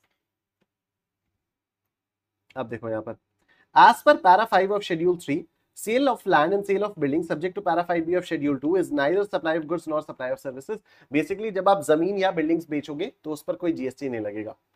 Therefore, it is not leviable to GST when the premises are sold during construction of the building। जब construction के दौरान बेच दिया गया तब इसको supply of services माना जाएगा। It is considered as a supply of service by the builder to the prospective buyer and thus is liable to GST। However, if it is sold after obtaining occupation certificate, it is considered as a transaction in sale of immovable property which is not leviable to tax। ठीक है, इसको not leviable to tax मान लिया जाता है। ठीक, अब ये जो टेनेंसी राइट्स वाला है इसको अभी फिलहाल के लिए आप लोग स्किप कर सकते हो, ये नहीं आता नहीं है एग्जाम में। ठीक है, तो जैसे मैंने आपको एक आध दो क्लैरिफिकेशंस पुराने, एक तो मैंने डेल क्रेडिट एजेंट वाला आपको थोड़ा सा स्किप करवाया हुआ है कि जाने दो उसको, बहुत ज्यादा एग्जाम में आता नहीं है। ठीक है, और दूसरा मैंने आपको क्या स्किप करवाया था, एक और sales scheme, clarification on sales scheme आया था, वो भी मैंने छुड़वा रखा है। तो अभी मैं आपको यहाँ पर ये भी छुड़वा रहा हूँ, taxability of tenancy rights under GST. ठीक है, एकदम आखिरी क्लास में मैं ये सारे के सारे क्लैरिफिकेशंस टेकअप कर दूंगा। ठीक है, अब आओ सर पैरा 6 ऑफ शेड्यूल 3, इसमें आएगा मजा। ठीक है, पैरा 6 ऑफ शेड्यूल 3 में आएगा मजा। मेरी बात जरा बहुत ध्यान से सुनना, बड़ा इंटरेस्टिंग है पैरा 6। पैरा 6 में यह बोला गया है कि कोई भी एक्शनेबल क्लेम अगर आप करोगे तो इसको ना तो सप्लाई ऑफ गुड्स माना जाएगा और ना ही सप्लाई ऑफ सर्विसेज माना जाएगा। ठीक है, इसको ना तो सप्लाई ऑफ गुड्स माना जाएगा और ना ही इसको सप्लाई ऑफ सर्विसेज माना जाएगा। पर आपको पता है मजे की बात क्या है, हम लोग आगे चलकर गुड्स की डेफिनेशन पढ़ेंगे। हम लोग आगे चलकर गुड्स की डेफिनेशन पढ़ेंगे और गुड्स की डेफिनेशन में साफ साफ लिखा हुआ है कि जो एक्शनेबल क्लेम्स होते हैं उनको गुड्स माना जाता है। ठीक है, जो एक्शनेबल क्लेम्स होते हैं उनको गुड्स माना जाता है, ये साफ साफ लिखा हुआ है। राइट, अब जरा मेरी बात एक इसका आंसर दो मुझे कि हमने पढ़ा हुआ है कि supply GST is levied on the supply of goods और सर्विसेज, और गुड्स की डेफिनेशन में लिखा हुआ है कि एक्शनेबल क्लेम्स जो हैं वो गुड्स माने जाते हैं। तो क्या इन पर जीएसटी लगना चाहिए था? बिल्कुल लगना चाहिए था, क्योंकि गुड्स की डेफिनेशन में एक्शनेबल क्लेम्स को इंक्लूड किया हुआ है। तो गुड अगर एक्शनेबल क्लेम्स आप कर रहे हो तो उस पर जीएसटी डेफिनेटली लगना चाहिए था। पर शेड्यूल 3 ने यहां पर यह बोल दिया कि कोई भी एक्शनेबल क्लेम अगर आप दोगे तो उस पर ना तो सप्लाई ऑफ गुड्स माना जाएगा ना ही उसको सप्लाई ऑफ सर्विसेज माना जाएगा। मतलब एक्शनेबल क्लेम्स पर जीएसटी नहीं लगेगा except specified actionable claims. Except specified actionable claims मतलब ये 6 एक्शनेबल क्लेम्स हैं। अगर इन 6 एक्शनेबल क्लेम्स के अलावा आपने कोई भी एक्शनेबल क्लेम ट्रांसफर किया तो उसको ना तो सप्लाई ऑफ गुड्स मानेंगे ना ही सप्लाई ऑफ सर्विसेज मानेंगे। लेकिन अगर ये 6 एक्शनेबल क्लेम्स आपने सप्लाई किए तब तो उसको सप्लाई माना जाएगा। गुड्स या सर्विसेज, जाहिर सी बात है गुड्स, क्योंकि एक्शनेबल क्लेम जो है वो गुड्स की डेफिनेशन में आता है। ठीक है, तो लॉ कह रहा है कि अगर ये 6 एक्शनेबल क्लेम्स आपने ट्रांसफर किए तो इसको सप्लाई ऑफ गुड्स माना जाएगा। ठीक है, तो उसको सप्लाई ऑफ गुड्स माना जाएगा। अब ये 6 एक्शनेबल क्लेम्स कौन कौन से हैं अभी मैं आप लोगों को पढ़ाता हूं। एक है लॉटरी, एक है बेटिंग, एक है गैम्बलिंग, एक है कसिनोस, एक है हॉर्स रेसेस और लास्ट वन है virtual digital assets. Virtual digital asset से सिंपल शॉर्ट में मतलब बताता हूं, क्रिप्टो करेंसीज। तो क्रिप्टो करेंसीज पर अभी तक कोई टैक्स नहीं लगता था। क्रिप्टो करेंसीज क्या होती हैं? नॉन रेगुलेटरी बॉडीज होती हैं, मतलब नॉन रेगुलेटरी बॉडीज भी नहीं होती। क्रिप्टो करेंसी को रेगुलेट करने वाला कोई कोई गवर्निंग बॉडी है ही नहीं, किसी कंपनी का, किसी कंट्री का कुछ है ही नहीं। जैसे हमारा जो इंडियन रुपी है, आरबीआई उसको गवर्न करता है। जो यूएस डॉलर है उसको यूएस फेड, जो फेडरल बैंक होता है, federal reserve of United states होता है, वो उसको गवर्न करता है। लेकिन जो क्रिप्टो करेंसीज है ना, बिटकॉइन है, इथीरियम है, सोलाना है, डॉज कॉइन है, ये सारी चीजें, इनको कोई गवर्न करने के लिए सेंट्रलाइज्ड रेगुलेटरी बॉडी है ही नहीं, राइट? तो अगर इनको गवर्न करने के लिए कोई सेंट्रलाइज्ड रेगुलेटरी बॉडी नहीं है, तो लोग इससे पैसा कमाए जा रहे, कमाए जा रहे, कमाए जा रहे, और उस पैसे पर टैक्स लग नहीं रहा है, उस पैसे पर बिल्कुल भी टैक्स लग नहीं रहा है। ठीक है, तो यहां पर अब इन वर्चुअल डिजिटल एसेट्स को टैक्स के परव्यू में लाया गया है। ठीक है, टैक्स के परव्यू में लाया गया है। आओ देखते हैं। As per para 6 of schedule 3, as per para 6 of schedule 3, transactions and actionable claims other than specified actionable claims are considered neither as supply of services nor as supply of goods. Actionable claim means a claim to any debt, for example right to recover insurance money. Right to recover insurance money वाला हो गया ना, जैसे मैंने आपको example दिया था। Actionable claim का मतलब क्या होता है? एक ऐसा क्लेम जिसके अगेंस्ट में आप लीगल एक्शन ले सकते हो, राइट? तो अगर मान लो मैं किसी चीज का इंश्योरेंस करवाता हूँ और इंश्योरेंस कंपनी मुझे पैसा देने से मना कर रही है, तो मैं कोर्ट में जाके केस कर सकता हूँ, देखो देख लो यार, ये इंश्योरेंस कंपनी पैसा देने से मना कर रही है। तो this is an actionable claim, I am claiming my money and I am taking a legal action against it as well. Claim for arrears of rent, claim for future rents if these can be assigned, unsecured loans, unsecured debentures, bills of exchange, promissory notes, bank guarantee, fixed deposit receipt, right to benefit of contract, etc. अब आओ देखो analysis के बारे में बात करते हैं. What is the main point? Para 6 of Schedule 3 states that transactions and actionable claims, except for certain specified ones, are not classified as either a supply of goods or a supply of services. This means that most actionable claims fall outside the scope of being taxed or regulated as supply under this framework. As per Para 6 of Schedule 3, transactions and actionable claims are neither treated as supply of goods nor a supply of services. Actionable claims क्या होते हैं? तो an actionable claim refers to a claim to any debt or a right to receive a benefit under a contract that can be legally enforced. Example includes claims for insurance money, rent arrears, future rents, unsecured loans, right to benefit, other contract वगैरह वगैरह. Exceptions है. There are exceptions called specified actionable claims that do not follow the general rule and are treated as supply. These exceptions include activities like betting, casinos, gambling, horse racing, lottery and online money gaming. ठीक है, तो जो छठा वाला है जिसको मैंने virtual digital asset बोला था, वर्चुअल डिजिटल एसेट में तो इसका पेमेंट होता है ऑनलाइन मनी गेमिंग का। छठा वाला है ऑनलाइन मनी गेमिंग। ठीक, definition and clarification.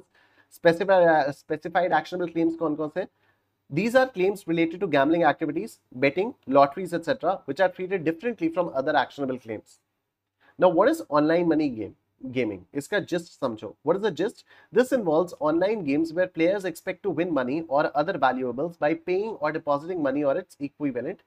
This can depend upon skill, chance, or both, and includes the use of virtual digital assets.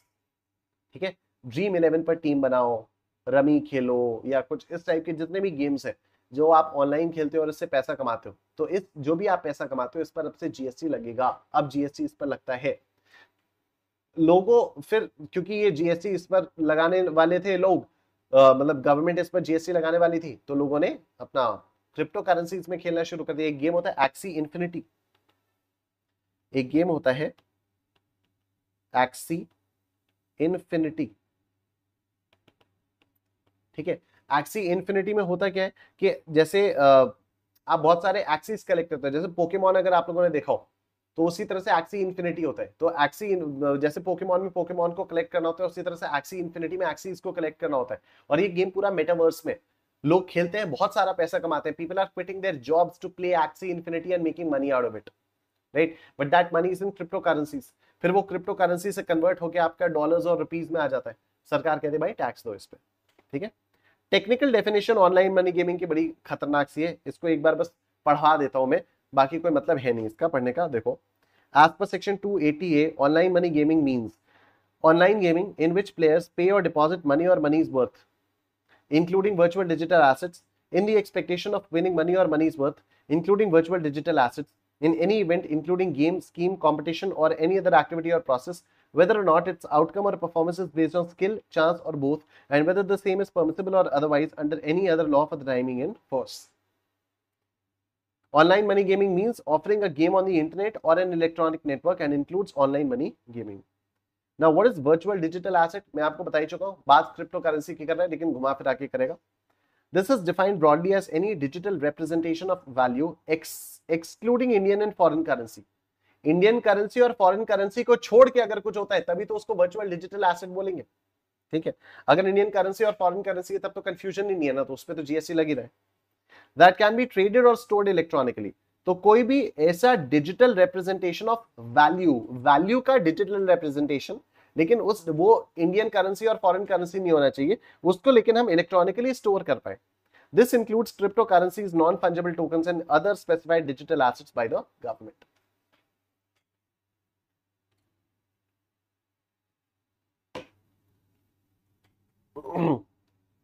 ठीक है, अभी टेक्निकल डेफिनेशन देखो इसकी. Definition of virtual digital asset as per section 217A, virtual digital assets shall have the same meaning as assigned to it in section 247A of the Income Tax Act 1961 to 117A. अब as per section 247A of the Income Tax Act, virtual digital asset का मतलब any information or code or number of token not being Indian currency or foreign currency generated through cryptographic means or otherwise by whatever name called, providing a digital representation of value exchanged with or without consideration with the promise of representation of having inherent value or functions as a stored value or a unit of account holding its use, including its use in any financial transaction or investment, but not limited to investment scheme, and can be transferred, stored or traded electronically. A non-fungible token or any other token of similar nature by whatever name called, any other digital asset as the central government may by notification in the official gazette specify. Provided that the central government may by notification in the official gazette exclude any digital asset from the definition of virtual digital asset subject to such conditions as may be specified therein. Explanation for the purpose of this clause, non-fungible token का मतलब क्या होता है, currency वरेंसी का क्या मतलब होता है, जानने दो इसको. ठीक है, और ये जो ऑनलाइन मनी गेमिंग वाली चीज को ऐड किया गया, एक्चुअली बहुत पहले यही होता था, ये पिछले अटेम्प्ट से ही, मतलब ये मई 2024 या I don't know even if May 2024 में भी, हाँ मई 2024, सितंबर 2024 और जनवरी 2025 वाले अटेम्प्ट्स के लिए ये वाला वो है, ये वाला अमेंडमेंट है. ठीक है, तो इससे पहले यानी नवंबर 2023 के एग्जाम्स तक ये वाला अमेंडमेंट नहीं आया हुआ था. तो यहां पर बस ये होता था कि एक्शनेबल क्लेम्स को शेड्यूल 3 में रखा हुआ था, other than 3, only 3, lottery, betting और गैम्बलिंग. राइट, लेकिन अब क्या हुआ, पिछले साल से लॉटरी, बेटिंग, गैम्बलिंग के साथ साथ 3 और जोड़ दिए, कसिनोज, हॉर्स रेसिंग और online money gaming. Casinos, horse races और ऑनलाइन मनी गेमिंग. तो ऑनलाइन मनी गेमिंग में आ गया. अब अगर क्योंकि ये 3 जोड़े गए यहां पर, इसलिए इन 6 लोगों को कंबाइन करके बोला गया स्पेसिफाइड एक्शनेबल क्लेम्स. हो सकता है आगे चलकर कोई और एक्शनेबल क्लेम जोड़ना पड़े, तो कितने सारे एक्शनेबल क्लेम्स जोड़ते रहेंगे, तो इसलिए इसको बोल दिया स्पेसिफाइड एक्शनेबल क्लेम. राइट, अब यहां पर बोला गया है कि सप्लायर की डेफिनेशन में भी हम लोगों ने डेफिनेशन किया हुआ है, मतलब सप्लायर की डेफिनेशन में भी हम लोगों ने अमेंडमेंट किया हुआ है. ठीक, तो क्योंकि यहां पर ये ऑनलाइन मनी गेमिंग और ये एक्शनेबल क्लेम वाले क्लॉज में अमेंडमेंट लाए, इसलिए इनको सप्लायर की डेफिनेशन में भी अमेंडमेंट लाना पड़ा. और इन लोगों ने बोला कि अब अगर कोई भी इंसान ऐसी कोई चीज फैसिलिटेट करवा रहा है, सपोज मैं कोई ऐप बना देता हूं जिस ऐप पे आप क्रिप्टो करेंसीज के थ्रू गेम खेलकर क्रिप्टो करेंसीज जीत सकते हो और उस पे आपको पैसे भी मिलेंगे, मतलब पैसे क्या, क्रिप्टो करेंसी मिलेंगे. इट्स वेरी सिंपल ना, मैं कहता हूं कि यार ठीक है, मेरी जो ऐप है उस पर आपको इंडियन करेंसी में पैसा नहीं जमा करना है, उसमें आपको बिटकॉइन में पैसा जमा करना है. तो भाई आप तो 100 रुपए ही लोगे ना, अब आप 100 रुपए डाले अपने अगर उसमें, तो बिटकॉइन के हिसाब से वो कन्वर्ट हो जाएगा कि 100 रुपए इज 0.0000001 बिटकॉइन, ऐसा हो जाएगा. राइट, तो अब यहां पर सप्लायर की डेफिनेशन में ये डाला गया कि कोई भी बंदा अगर इस चीज को फैसिलिटेट कर रहा है तो उसको भी सप्लायर बोला जाएगा. So the definition now includes those who arrange or supply specified actionable claims via digital or electronic platforms. This means such individuals or entities are considered suppliers and are liable to comply with the relevant regulations, including tax obligations. अब ये technical amendment आप बड़ा सा, इसको पढ़ने की कोई जरूरत खास है नहीं. 6 हो गए हमारे पास. ठीक है, अब आओ analysis of para 7 of schedule 3, जो नया ऐड हुआ है. ठीक है, जो नया ऐड हुआ है, पढ़ते हैं इसको. 2 नए ऐड हुए ना, 7 और 8, इसको पढ़ते हैं. देखो, as per para 7 of schedule 3, activity of apportionment of co-insurance premium by the lead insurer to the co-insurer for the insurance services jointly supplied by the lead insurer and the co-insurer to the insured in co-insurance agreements shall be treated as neither supply of goods nor supply of services, provided that the lead insurer pays the tax liability on the entire amount of premium paid by the insured. Well कुछ समझ नहीं आया, bell कुछ समझ में नहीं आया, लेकिन चिंता क्यों कर रहे हो, भाई बैठा है सब बताएगा, ठीक है। कुछ खास समझ में आया नहीं, लेकिन मैं आपको सब बताता हूं। देखो, this new provision addresses a scenario where multiple insurance companies jointly provide insurance services to a customer insured under a co-insurance agreement, ठीक है। तो सपोज मुझे अपने लैपटॉप का इंश्योरेंस चाहिए। अब लैपटॉप का इंश्योरेंस में यूजुअली एक ही इंश्योरेंस कंपनी के पास लूंगा, हम सब लोगों ने यही सुना हुआ है और हम सब लोग इसी चीज को जानते हैं कि एक ही बंदे से, एक ही कंपनी से तो इंश्योरेंस लिया जाएगा। लेकिन अगर मान लो मैं कहता हूं कि नहीं, मुझे मल्टीपल कंपनी से इंश्योरेंस चाहिए और वो ज्वाइंटली है, ऐसा नहीं है कि मैं आपसे अलग इंश्योरेंस ले रहा हूं, आपसे अलग इंश्योरेंस ले रहा हूं, आपसे अलग इंश्योरेंस ले रहा हूं, नहीं, मैं कह रहा हूं मैं एक ही कंपनी को प्रीमियम दूंगा। अब तुम तीनों वो वाला प्रीमियम आपस में बांट लेना, ठीक है, तुम तीनों वो प्रीमियम आपस में बांट लेना। तो suppose there are 3 insurance companies A, B and C, और मैं ए, बी और सी तीनों से इंश्योरेंस ले रहा हूं। मैं पेमेंट कर रहा हूं प्रीमियम का ए को, और ए जो है अपना हिस्सा काटकर बी और सी को उनका हिस्सा बांट दे रही है। अब अगर मेरी किसी भी चीज में खराबी आती है तो मैं इन तीनों को लायबल कह सकता हूं, जॉइंटली लायबल कह सकता हूं, ठीक है। तो ये जो 3 कंपनीज हैं इनको हम लोग बोलेंगे इंश्योरर, और जिसको इंश्योरेंस मिला है उसको बोला जाएगा इंश्योर्ड। उसको क्या बोला जाएगा? इंश्योर्ड, ठीक है। आओ देखो फिर से, this new provision addresses a scenario where multiple insurance companies jointly provide insurance services to a customer under co-insurance agreement. In such arrangements, one of the insurers is designated as a lead insurer. जैसे मैंने आपको example में दिया ना कि company a lead insurer मान ली जाएगी, and is responsible for managing the policy, including collecting the premium from the insured. तो मैं अपना प्रीमियम किसको दूंगा? मैं ए को दूंगा। देखो, co-insurance agreement क्या होता है? In a co-insurance agreement, multiple insurers share the risk of a single insurance policy. एक ही इंश्योरेंस पॉलिसी होती है, लेकिन मल्टीपल co-insurers उसका रिस्क शेयर करते हैं। The premium paid by the insured is split among the insurers based on their agreed upon share of risk. जो भी उनका रेशियो अग्री करते हैं उसके बेसिस पर जो भी हम लोग प्रीमियम पे करेंगे वो स्प्लिट कर दिया जाएगा। Role of lead insurer, the lead insurer handles the administrative task such as collecting the premium from the insured and distributing the respective shares of the premium to the co-insurers, ठीक है। तो अब जो lead insurer होता है उसका क्या काम होता है? वो कलेक्ट करता है और उसके बाद वो डिस्ट्रीब्यूट कर देता है। Tax implications, the act of apportioning, distributing the collected premium by the lead insurer to the co-insurers is not considered as a supply of goods or services. अब देखो यहां पर क्या बोला गया है कि अगर कोई लीड इंश्योरर है वो पैसा लेकर को इंश्योरर्स को डिस्ट्रीब्यूट कर रहा है तो इसको सप्लाई ऑफ सर्विसेज नहीं माना जाएगा। This means that this activity is not subject to GST. Condition for no GST, the exemption from GST is valid only if the lead insurers pay the entire GST liability on the full amount of the premium paid by the insured. Condition क्या है? Condition ये है कि मैंने अगर ए company को पूरा का पूरा प्रीमियम पे किया है तो उस पूरे प्रीमियम पर ए स्वयं जीएसटी सरकार को पे कर दे। अगर ए ने पूरा का पूरा जीएसटी सरकार को पे कर दिया तो अब उसके बाद जो ए इस प्रीमियम को स्प्लिट करेगी बी और सी में, तो बी और सी को कोई जीएसटी नहीं भरना पड़ेगा, मतलब this will not be considered as a supply of service. Example देखो, a large company wants to insure its assets and enters into a co-insurance agreement with 3 insurance companies A, B and C. Insurer A is appointed as a lead insurer. Total premium for the policy is 1 lakh rupees. Distribution of risk, insurer A कह रहा है 50% risk लूंगा तो 50,000 rupees उसका share of premium आ गया। Insurer B कह रहा है 30% रिस्क लूंगा तो इसका कितना आ गया? 30,000 रुपीज शेयर ऑफ प्रीमियम आ गया, ठीक है। रिस्क के बेसिस पर प्रीमियम डिस्ट्रीब्यूट होगा। एंड इंश्योरर सी क्या कह रहा है? 20% रिस्क लूंगा तो 20,000 रुपए इसका शेयर ऑफ प्रीमियम आ गया। Process, the insured pays full premium 1 lakh rupees to insurer A. जो इंश्योर्ड है, जो लार्ज कंपनी है, वो पूरा का पूरा 1 लाख रुपए इंश्योरर ए को पे करेगी। Insurer A then distributes 30,000 rupees to insurer B and 20,000 rupees to insurer C based on the agreed risk share. तो ये 30,000 बी को, 20,000 सी को दे देगी। टैक्स ट्रीटमेंट क्या होगा? Insurer A page GST on the entire premium of 1 lakh rupees. the activity of insurer A distributing 30,000 rupees to insurer B and 20,000 rupees to insurer C is not considered as a taxable supply. Therefore, no additional GST is charged on these transactions. ठीक है.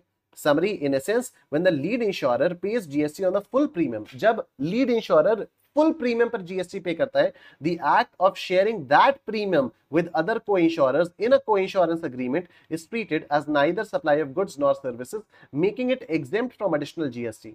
This simplifies the tax compliance process for co-insurance arrangements. Services by the insurer to the reinsurer for which the ceding commission or the reinsurance commission is deducted from reinsurance commission paid by the insurer to the reinsurer, provided the tax liability on the gross insurance. ये जाने दो, ये गलती से यहाँ पर आ गया. ये जो रीइंश्योरेंस वाला पॉइंट है ना, ये बेसिकली पैरा 8 की समरी है. तो समरी ये इस वाले की जो पैरा 7 है उसकी समरी ये है. जो अगला हम लोग पॉइंट पढ़ेंगे वो है पैरा 8. क्या पैरा 7 आप लोगों को समझ में आ रहा है? इंश्योरर्स और को इंश्योरर्स और लीड इंश्योरर वाला सीन, क्या आपको पैरा 7 समझ में आ रहा है? जल्दी बताओ, क्या आपको पैरा 7 समझ में आ रहा है? फटाफट से बताओ मुझे, क्या आपको पैरा 7 समझ में आ रहा है? कोई डाउट तो नहीं है? इजी अंश, वेरी नाइस, यस मुस्कान काजी, ग्रेट. तो पैरा 7 समझ में आ गया. अब एक बार पैरा 7 की टेक्निकल लाइन पढ़ते हैं यहां पर दोबारा से. अब देखो, as per para 7 of schedule 3, activity of apportionment of co insurance premium. अब देखो समझ में आना शुरू हो रहा होगा. Activity of apportionment of co insurance premium, जो को इंश्योरेंस का प्रीमियम उसका apportionment by the lead insurer to the co-insurer for the insurance services jointly supplied by the lead insurer and the co-insurer to the insured in co-insurance agreements shall be treated neither as supply of goods nor supply of services, provided that the lead insurer pays the tax liability on the entire amount of the premium paid by the insured. ये जो हम लोगों ने पूरा discussion किया, examples लिए, उससे अब आपको ये पूरी एक लाइन एकदम, अब जब आप लोग इसको पढ़ोगे आपको बहुत ऑब्वियस लगेगा, बहुत नेचुरल लगेगा कि भाई एकदम सिंपल सी तो बात है, एकदम ऑब्वियस नेचुरल सी बात है. ठीक है, अब आपको एकदम ये नेचुरल और ऑब्वियस लग रहा होगा कि यार ये तो बड़ी सिंपल सी बात थी. ठीक है, अब लग रहा होगा. ठीक है, हम लोग आगे चलते हैं, पैरा 8 पर आते हैं.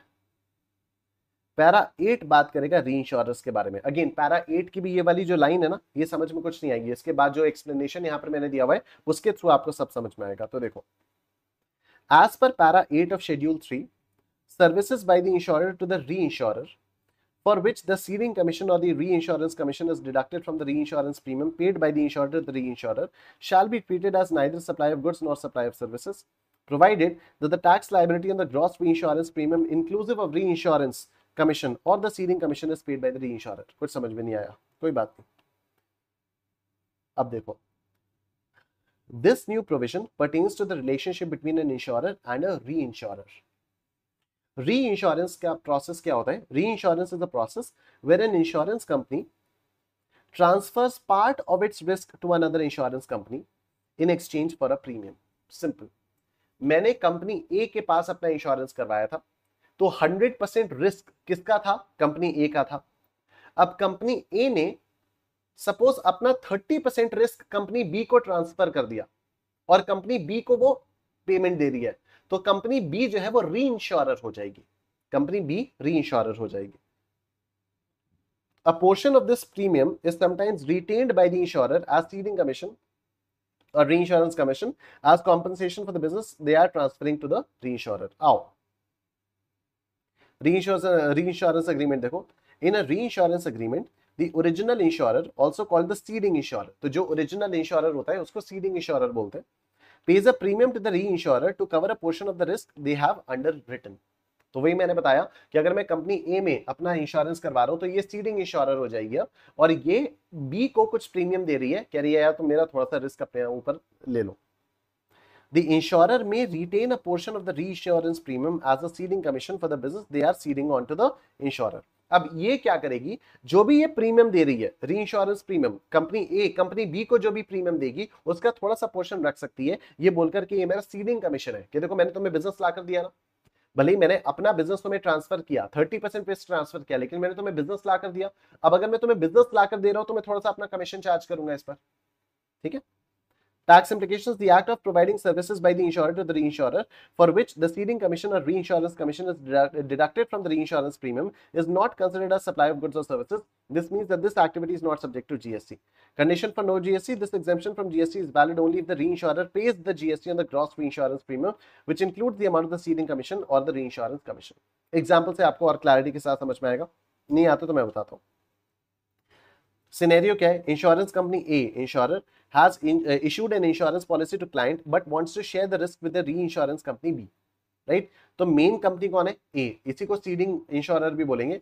ये B के साथ अपना रिस्क शेयर करना चाहती है। टोटल री insurance premium agreed upon is 1 lakh रुपए। अब ये क्या कह रही है? ए कह रही है कि यार मेरा थोड़ा सा रिस्क तुम ले लो और मैं तुम्हें 1 लाख रुपए का प्रीमियम दूंगी। Ceding commission: insurance company A retains 10,000 rupees as ceding commission for arranging the reinsurance. अब कंपनी ए जो है वो बी से कह रही है सुनो 1 लाख रुपए तुम्हारा प्रीमियम है, लेकिन मैं अपना कमीशन भी तो चार्ज करूंगी। कह रही है कि मैंने तुम्हें बिजनेस ला कर दिया है ना, मैंने तुम्हें बिजनेस ला कर दिया तभी तो मैं तुम्हें 1 लाख रुपए का प्रीमियम दे रही हूं, तो इस बिजनेस पे तुम मुझे कमीशन दो। अब मैं तुम्हें 1 लाख रुपए दूंगी, तुम मुझे 10,000 रुपए का कमीशन दोगी, तो इससे बढ़िया मैं तुम्हें 90,000 दे देती हूँ, तो 10,000 रुपए मैं काट के तुम्हें दूंगी, और ये जो 10,000 रुपए ये सीडिंग कमीशन है। The remaining 90,000 rupees is paid to the reinsurance company B. Tax treatment: reinsurance company B is required to pay GST on the gross premium of 1 lakh रुपए, not just the net amount received after ceding commission. अब reinsurance company जो B है उसको पूरे 1 लाख रुपए पर GST पे करना होगा। The act of insurance company A retaining the 10,000 rupees as ceding commission is not considered a supply of goods or services and hence is not subject to additional GST. ठीक है, it's not subject to additional GST. Summary देखो, in this arrangement as long as a reinsurer pays GST on the total reinsurance premium, यानी company B पूरे total reinsurance premium पर GST pay कर देती है, including the portion retained as commission by the original insurer, जो 10,000 रुपए original insurer ने retain करके रखा उस पर भी the commission retained by the insurer is not treated as a taxable supply. This simplifies the tax handling of reinsurance transactions by ensuring that no additional GST is levied on the retained commission. The proposed changes to Schedule 3, as outlined in Para 7 and 8 above, will have a significant impact on the insurance industry by streamlining tax compliance and eliminating uncertainties. By classifying the apportionment of co-insurance premiums and services between insurers and reinsurers and non-supplies, the amendment allows the industry to concentrate on its core operations without the added burden of GST on these transactions. This change is expected to enhance collaboration and efficiency with the insurance sector, ultimately benefiting policy holders with potentially lower premiums and improved services. ठीक है, अब section 7(2)(a) तो हो गया, 7(2)(b) पर आते हैं। 7(2)(b) फिर से वही वाली बात करता है कि जो भी ये लोकल अथॉरिटीज, ग्राम पंचायत, सरकारी लोग अगर आपको कुछ भी सर्विसेज दे रहे हैं, इसको ना तो सप्लाई ऑफ गुड्स माना जाएगा और ना ही इसको सप्लाई ऑफ सर्विसेज माना जाएगा। ठीक है, तो as per section 7(2)(b), such activities or transactions undertaken by the central government, state government, or a local authority in which they are engaged as public authorities, as may be notified by the government on the recommendations of the council, shall be treated neither as a supply of goods nor a supply of services. Local authority का मतलब क्या हो गया? Panchayat, municipality, municipal committee, Zila Parishad, district board और any other authority legally entitled to और entrusted by the central government और any state government with the control और management of a municipal और local fund. Cantonment Board, Regional Council or District Council, Development Board, Regional Council. The government has notified that the services by way of any activity in relation to a function entrusted to a panchayat under section 243G of the Constitution or to municipality under Article 243W of the Constitution are treated neither as a supply of goods nor a supply of services. ठीक है, लेकिन grant of alcoholic liquor license के बारे में देखो. The government has notified the services by way of grant of alcoholic liquor license by the state governments are treated neither a supply of goods nor supply of services. Such license is granted against consideration in the form of license fee or application fee or by whatever name it is called. मतलब दारू की दुकान अगर आपको खोलनी है तो आपको सरकार की तरफ से लाइसेंस चाहिए होगा, लेकिन दारू जो है वो एग्जेम्प्ट है, नॉन टैक्सेबल सप्लाई, जीएसटी उस पर लगता ही नहीं है, तो जो लाइसेंस मिलेगा उस पर भी जीएसटी नहीं लगेगा. This special dispensation is applicable only to the supply of service by way of grant of liquor licenses by state government as an agreement between the center and the states. Hence, this is not applicable. Yeah, has no precedence value in relation to the grant of other licenses and privileges for a fee in other situations where GST is payable. इस line का मतलब ये हो गया कि अगर मैं दवाई की दुकान खोलने के लिए लाइसेंस लेता हूं तो उस पर जीएसटी लगेगा, It may be noted that services provided by the government to the business entities, including by way of grant of privileges, licenses, mining rights, natural resources such as spectrum, etc., against payment of consideration in the form of fee, royalty, etc., are taxable under GST. तो सरकार business entities को जो भी services देती है उस पर GST लगता है. Tax is required to be paid by the business entities on such services under reverse charge. ये देखो, Sarvana and Sons wishes to start supplying alcoholic liquor for human consumption in the states of Tamil Nadu.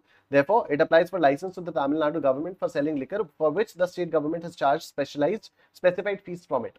तो दारू की दुकान खोलने के लिए licence के लिए अप्लाई किया, सरकार ने लाइसेंस दे दिया और उसके लिए फीस चार्ज की. Examine whether the grant of alcoholic liquor license by the Tamil Nadu government to Sarvana and Sons qualifies as a supply. Not at all. Not at all. ठीक है. उसके बाद हम लोगों के पास ये छोटी सी कुछ और है कि कुछ सप्लाईज को क्लैरिफाई किया गया है कि देखो इसको सप्लाई नहीं माना जाएगा, इसको हम लोग नॉन सप्लाईज बोलेंगे. ठीक है. तो अभी तक हम लोगों ने शेड्यूल 3 में पढ़ी कि ये सारी इनको सप्लाई नहीं माना जाएगा, ये सारी की सारी नॉन सप्लाईज है. और अब एक क्लैरिफिकेशन भी दिया हुआ है कि देखो ये सप्लाईज सप्लाई नहीं मानी जाएंगी. सबसे पहला है inter state movement of various modes of conveyance. तो अगर ट्रक वगैरह जा रही हैं, सामान लेकर ट्रक वगैरह जा रही हैं एक स्टेट से दूसरे स्टेट में या एक स्टेट से तीसरे स्टेट में, तो बीच में जो भी अगर एक आध दो स्टेट आएगी तो ये मत बोल देना कि इंटर स्टेट सप्लाई हो रही है तो जीएसटी लगाओ उस पर. तो inter state movement of various modes of conveyance between distinct persons including trains, buses, trucks, tankers, trailers, vessels, containers, aircraft carrying goods और पैसेंजर्स और both or for repairs and maintenance shall be treated neither as supply of goods nor supply of services and therefore not be leviable to IGST. However, applicable CGST, SGST, IGST as the case may be shall be available on repairs and maintenance done for such conveyance. Repairs and maintenance पर लगेगा. Interstate movement of rigs, tools and spares and all goods on wheels like cranes, उस पर GST नहीं लगेगा. ठीक, अब देखो, Gagan Engineering Private Limited registered in Haryana is engaged in providing maintenance and repair services for heavy steel machinery. For carrying out the repair work, Gagan Engineering Private Limited sends its container trucks equipped with items like repair equipments, consumables, tools, parts, etc. from Haryana workshop to its own repairing centers registered under GST law located in other states across India where the client's machinery are being bought and being repaired. Discuss the leviability of GST on interstate movement of trucks from the workshop of Gagan Engineering Private Limited in Haryana to its own repairing centers located in other states and across India.